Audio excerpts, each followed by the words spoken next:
Welcome to Strategy Saturday. I'm Charles Carillo, and today we're going to be discussing a multifamily real estate investing for beginners. So the term multifamily real estate is going to encompass duplexes, triplexes, apartment complexes, any property that can house families in separate units.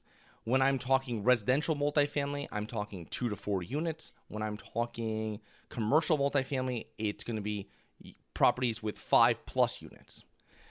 So with this definition in mind, let's turn to finding such properties, planning to buy them, and the benefits of investing in multifamily properties.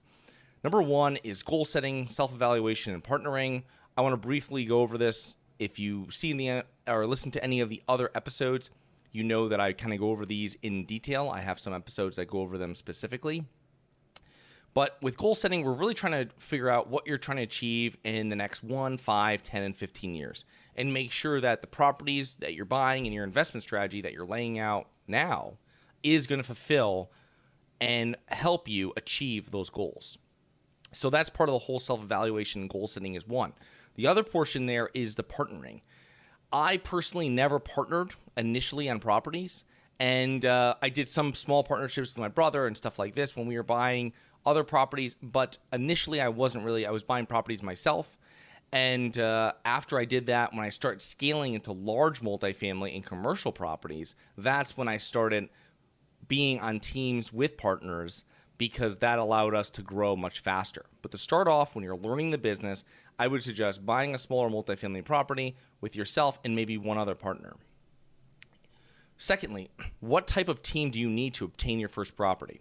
And this is something where you don't need all these people up front, but these are people that you're going to want to make a list of and you're going to want to start sourcing in the area. These are lenders, mortgage brokers, insurance agents, real estate brokers, residential agents, real estate attorney, title companies, and property managers. Not that you're going to be utilizing all those people from the get-go, but these are people that you want to have in your CRM, and you want to be able to refer back to them when you need them or when you might need them. So it's very important to have that, and that's kind of the whole premise of setting up your team.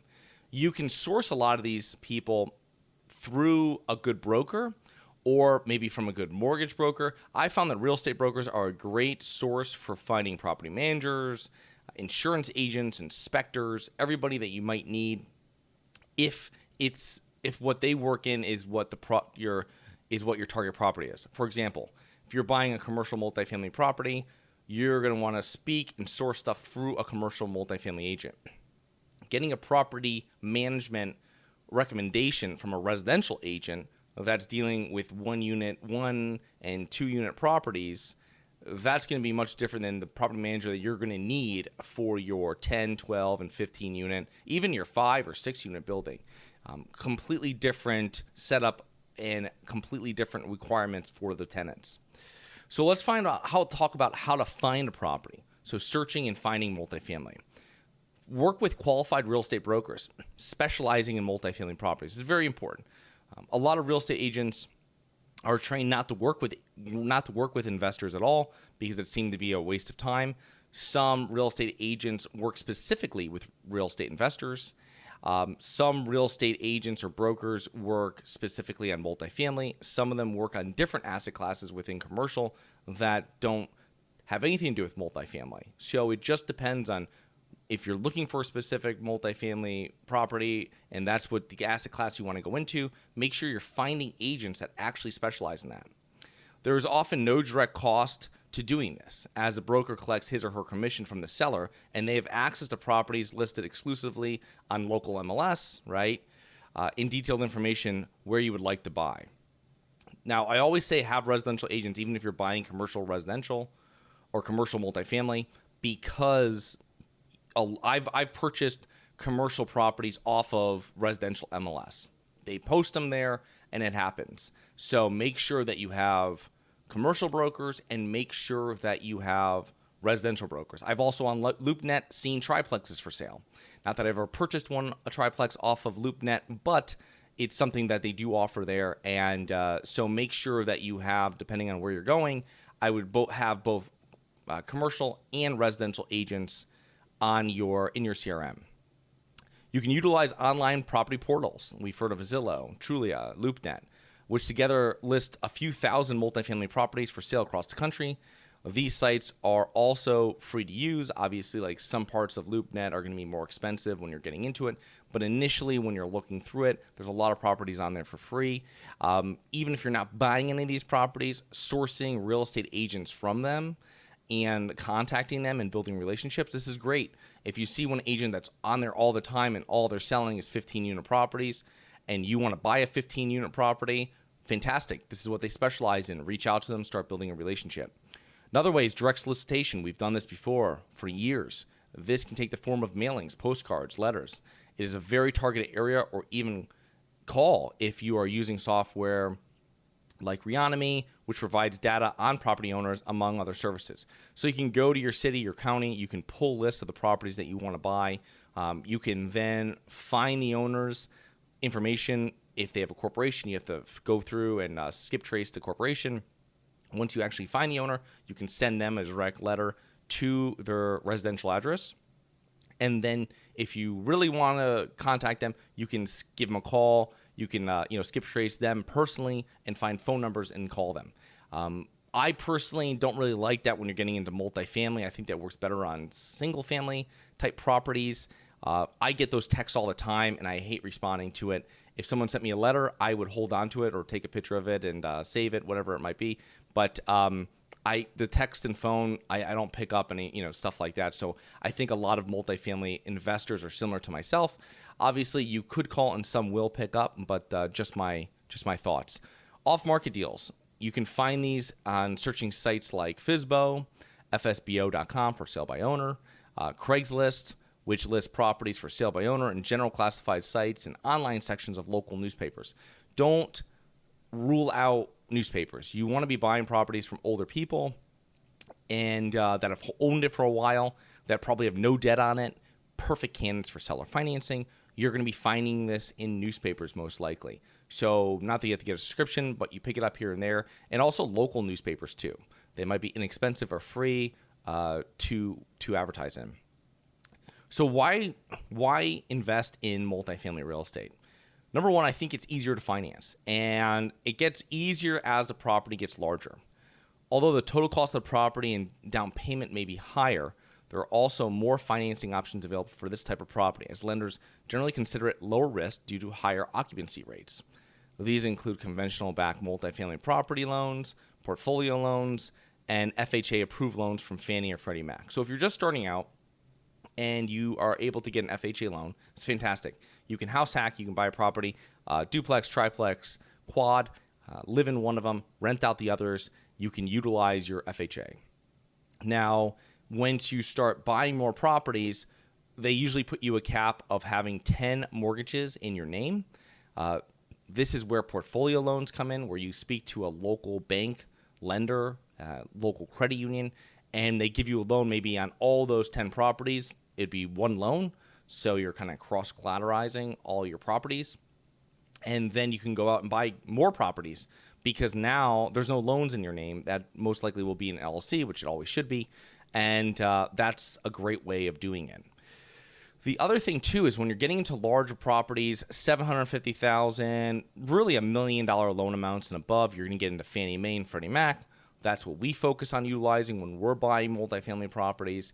And this is where we get really, they call it the gold standard of financing, where we're getting long terms. Regular banks are going to give you traditionally, 5 and 10 years terms are probably normal. You'll probably have some banks that will say 3 or 7 years as well. But I think 5 and 10-year term mortgages, debt is very traditional on commercial properties from local banks and local credit unions. When you start getting into Fannie Mae and Freddie Mac, this is something where you're able to get much longer terms, 10, 12, 15 plus years, fixed throughout, so you don't have to worry about that interest rate adjusting, which is kind of a fear every time you're going back and refinancing with your traditional local bank or credit union.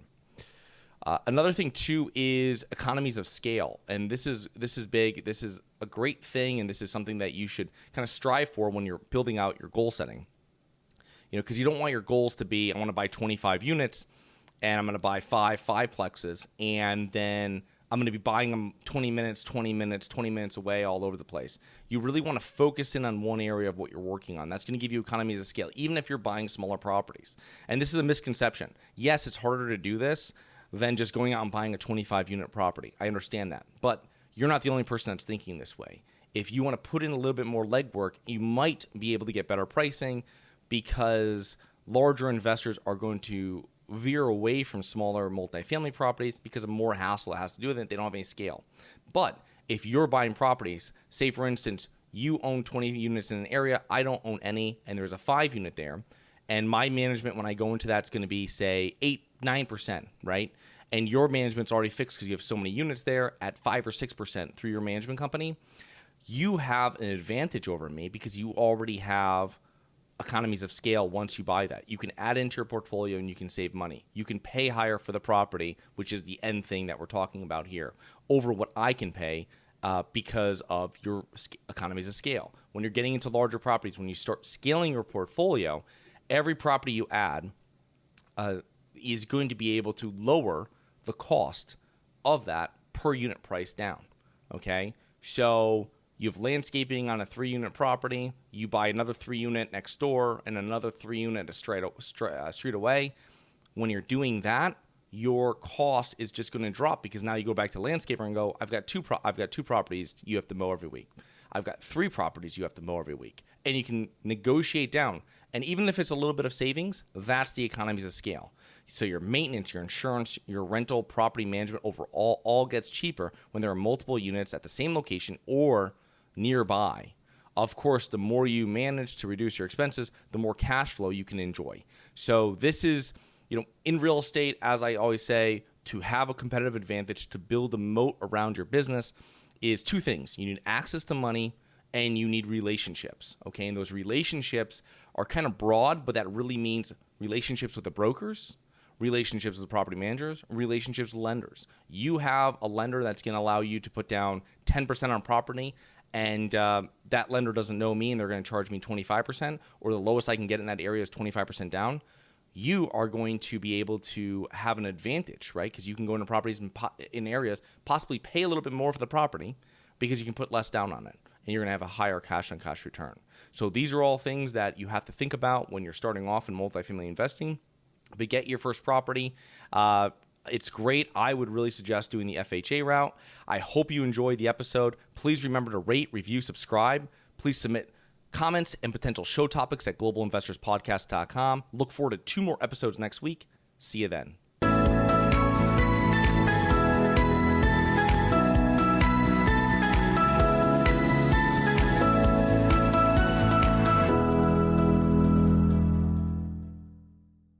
Nothing in this episode should be considered specific, personal, or professional advice. Any investment opportunities mentioned on this podcast are limited to accredited investors. Any investments will only be made with proper disclosure, subscription documentation, and are subject to all applicable laws. Please consult an appropriate tax, legal, real estate, financial, or business professional for individualized advice. Opinions of guests are their own. Information is not guaranteed. All investment strategies have the potential for profit or loss. The host is operating on behalf of Syndication Superstars, LLC exclusively.